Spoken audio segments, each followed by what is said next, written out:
August ছিল, কয়েকটা দিন, 5 দিন।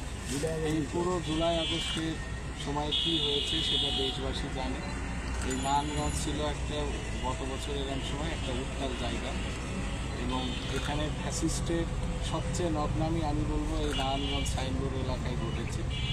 সেই স্মৃতি যারা মারা গেছে তাদের এই রক্তের বিনিময়েই বলবো একটা নতুন গণতান্ত্রিক দেশ আসবে, এবং সেই লক্ষ্যে আমরা এখানে প্রশাসনের সবাই আমরা সর্বতভাবে কাজ করছি। এখানে যারা রাজনীতিবিদ আছেন তারা সহ সবাই যাতে একটা সুন্দর বাংলাদেশ বিনির্মিত হয় সে লক্ষ্যে সবাই কাজ করছে।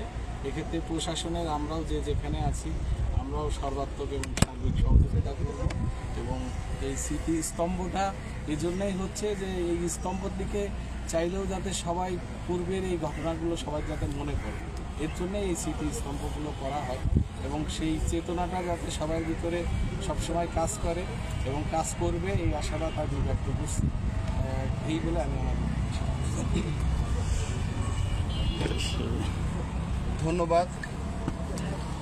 আমি প্রথমেই কৃতজ্ঞতা জানাই জুলাই অভ্যুত্থানে আমাদের যে বীর শহীদ যারা শহীদ হয়েছেন এবং শহীদ পরিবারের যারা এসেছেন তাদের অবদান, তাদের প্রতি কৃতজ্ঞতা জানাচ্ছি।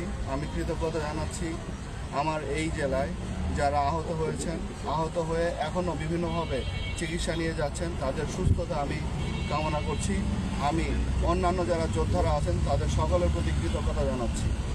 গত শুক্রবার আমাদের সরকারিভাবে একটি মিটিং হয়েছিল। সেই মিটিংয়ের সিদ্ধান্ত হয়েছিল যে প্রত্যেকটা জেলায়, ঢাকা জেলা ব্যতীত 63টি জেলায় জুলাই স্মৃতিস্তম্ভ তৈরি করা হবে।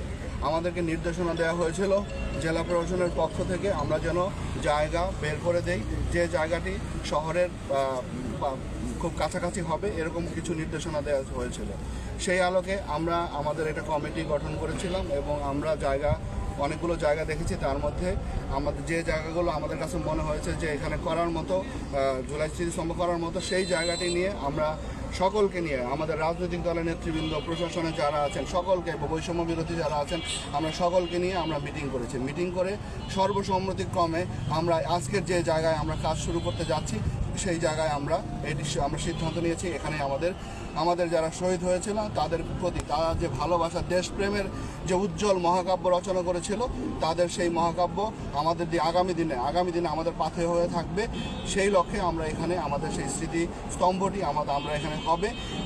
এই লক্ষ্যে আমরা ইতিমধ্যেই 1 একর 44 শতক জায়গা, যেটি রেলওয়ের জায়গা, সেটি রেলওয়েকে আমাদের এই জুলাই স্মৃতিস্তম্ভের জন্য দিয়ে দেওয়ার জন্য আমরা ইতিমধ্যেই আমি চিঠি প্রেরণ করেছি মন্ত্রণালয় বরাবর। আমরা আশা করি সেটি অনুমোদন হয়ে যাবে, কিন্তু আমাদের কাজ শুরু করতে হবে। সিদ্ধান্ত এইভাবে এসেছে, আমরা কাজ শুরু করে দিচ্ছি।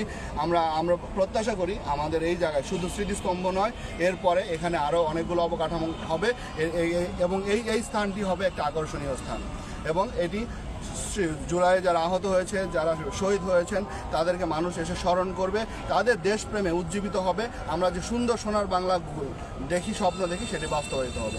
আমি আবারও এখানে যারা এসেছেন, বিশেষ করে শহীদ পরিবারের সদস্যরা যারা এসেছেন, তাদের সবার প্রতি কৃতজ্ঞতা জানিয়ে আমার বক্তব্য শেষ করছি। সকলকে ধন্যবাদ। আসসালামু আলাইকুম।